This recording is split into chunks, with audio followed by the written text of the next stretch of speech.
కండ్ల ముంగట ఇంటి మనిషి చనిపోతుంటే ఆ వైద్యానికి డబ్బులు ఇవ్వలేనటువంటి వాళ్ళు చాలామంది ఉన్నారు. నిన్నగాక మొన్న గద్వాల్లో ఒక ఎగ్జాంపుల్ చూసినాం. గవర్నమెంట్ హాస్పిటల్కి తల్లిని తీసుకపోతే మా దగ్గర లేదయ్యా ఇంతకన్నా వైద్యం, దయచేసి మీరు తీసుకుపోండి అంటే ఓన్లీ 3 lakhs రూపీస్ అవుతుంది. తెలిసి కూడా ఎక్కడికి తీసుకుపోదాము, ఎట్లా తీసుకుపోదాము, ఆడికి తీసుకుపోయినాక 3 లక్షలు అంటారు, చేర్చినాక 15 లక్షలు అంటారు. మా పరిస్థితి ఏందని తల్లిని పోన్లే బతికింది కదా ఉన్నన్నాళ్ళని సర్ది పెట్టుకునే పరిస్థితి ఇవ్వాలంటే కూడా తెలంగాణ రాష్ట్రంలో ఉన్నది. అంటే ప్రపంచమంతానేమో లైఫ్ స్పాన్ పెరుగుతుంది, 90 years 95 years బతుకుతారు. తెలంగాణ వాళ్ళం ఎందుకు కాంప్రమైజ్ కావాలి? నిన్న మొన్న నేను ఈ పార్టీ ప్రకటన చేసినప్పుడు ఈ మాట మాట్లాడితే కొంతమంది విమర్శ చేశారు. ఎట్లా సాధ్యమవుతుంది అంటే, ఫ్రీ మీల్స్ పెట్టాలని ఆనాడు అనుకున్నప్పుడు సాధ్యమవుతుంది అనుకోలే, స్కూళ్ళల్లో సాధ్యమైంది. ఇలా దేశమంతా అదే పని చేస్తుంది. ఆనాడు ఆరోగ్యశ్రీలో 2 లక్షలు ఇస్తామనుకున్నప్పుడు సాధ్యం కాదనుకున్నారు, సాధ్యమైంది.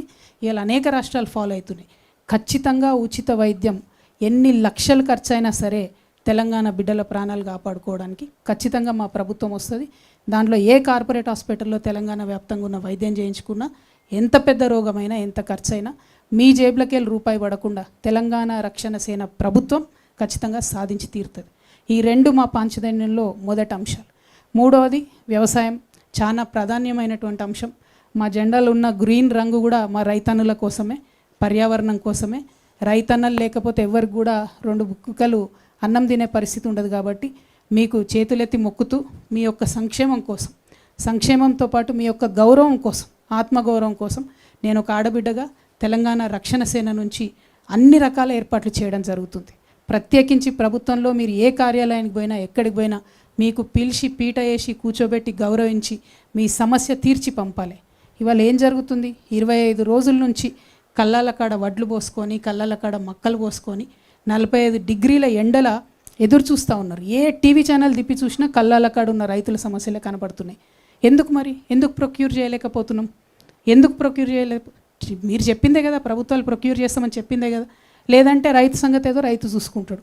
అక్కడ కేంద్ర ప్రభుత్వం ఏమో MSP పెంచదు, ఇక్కడ రాష్ట్ర ప్రభుత్వం ఏమో కొనుగోలు కేంద్రాలను తెరవదు. కొనుగోలు కేంద్రాలు తెరవమని 25 రోజుల నుంచి ధర్నాలు దీక్షలు చేసే పరిస్థితి రాష్ట్రంలో ఉన్నది. నేను మళ్ళీ మాట ఇస్తా ఉన్నా, ఆ పరిస్థితి మీకు ఉండదు. తెలంగాణ రక్షణ సేన అధికారంలోకి వస్తే మీ దగ్గర నుండి కొన్నటువంటి రైస్ని ఏం చేయాలనేటటువంటి ఆలోచన కూడా పెట్టుకొని చెప్తా ఉన్నాం.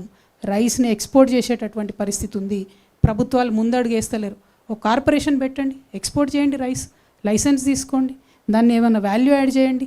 ఏమి చేయకుండా మేము కొంటే మాకు నష్టం వస్తుందని చెప్పి అనవసరంగా రాజకీయపరమైనటువంటి అంశాలను ముందుకు తీసుకొచ్చి బోనస్ ఇస్తాం అని చెప్పి బోగస్ మాటలు చెప్పి ప్రజల్ని మోసం చేయడం తప్పితే నిజంగా రైతన్న ఆవేదన అర్థం చేసుకుంటలేరు.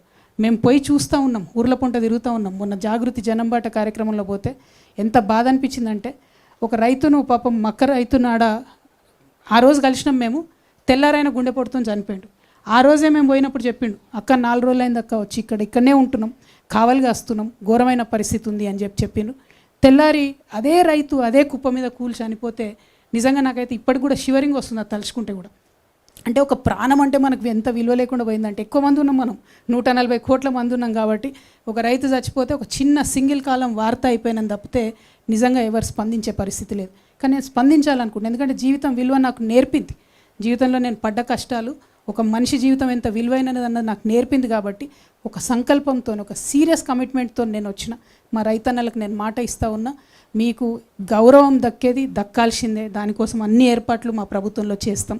అదేవిధంగా మీ సంక్షేమానికి సంబంధించి కొనుగోలు కేంద్రాలు కావచ్చు, మీకు రావాల్సినటువంటి ఎరువులు టైంకి రావడం కావచ్చు, ప్రతి ఒక్క అంశంలో కూడా మీతో పాటు కలిసి నడుస్తామని చెప్పి నేను మాట ఇస్తూ ఉన్నాను. అదేవిధంగా 4వ ప్రాధాన్యత అంశం మా పాంచజన్యంలో ఉపాధి తీసుకున్నాం. నిజంగా ఉపాధి అంటే పెద్ద జోక్ అయిపోయింది. ప్రతి ఒక్కరు ఉద్యోగాలు ఇస్తామని చెప్పడం, ఆ ఉద్యోగాలను ఎగ్గొట్టడం తప్పితే నిజంగా కూడా యూత్ ఏం కోరుకుంటున్నారని ఆలోచిస్తలేరు. ఇవాళ ప్రపంచవ్యాప్తంగా millionaires at the age of 18, 19, 17 ఎందుకు? ఎందుకంటే అక్కడ ప్రభుత్వాలు వాళ్ళ యువతీ యువకులు ఇచ్చేటటువంటి ఐడియాస్ని నమ్మి ఫైనాన్స్ చేస్తున్నారు, ఫండ్ చేస్తున్నారు. That is what we're going to do. In terms of providing loans to youth, I am going to create 3 categories. 18 to 25, Gen Z. Whatever idea you get, you are with the global phenomena. You are not with us. You are much forward than us, forward thinking than us. We are going to support any ideas from the age of 18 to 25 in a separate category. because your businesses will be very forward thinking, in sync with the global phenomena. We will respect that. We will trust you. I want to trust my Gen Z. Anybody from the age of 25 to 45, మా యంగ్స్టర్స్ని, యువతి యువకుల్ని, ముఖ్యంగా మహిళల్ని encourage చేస్తూ ఉన్నాను నేను. Please think, మనం business men కావాలి, మనం 100 మందికి జాబ్లు ఇవ్వాలి. మనం ఏదో జాబ్ చేద్దామని కదా, 100 మందికి జాబ్లు ఇవ్వాలి. ఉన్న ఏ ఐడియా అయినా తీసుకొని ముందుకు రండి.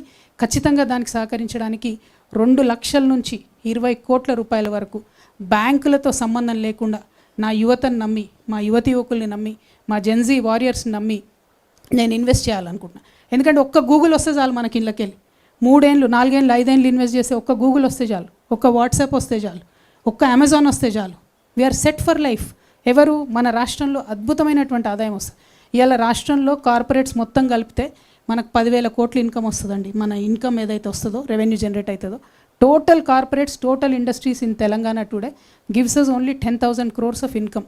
But imagine if we trust our youngsters, if we invest this money every year, 1, 2, 3 industries click అయినా కూడా ఆ ఇన్కమ్ ఎక్కడికో పోతుంది, స్టేట్కి కూడా ఇన్కమ్ వస్తుంది.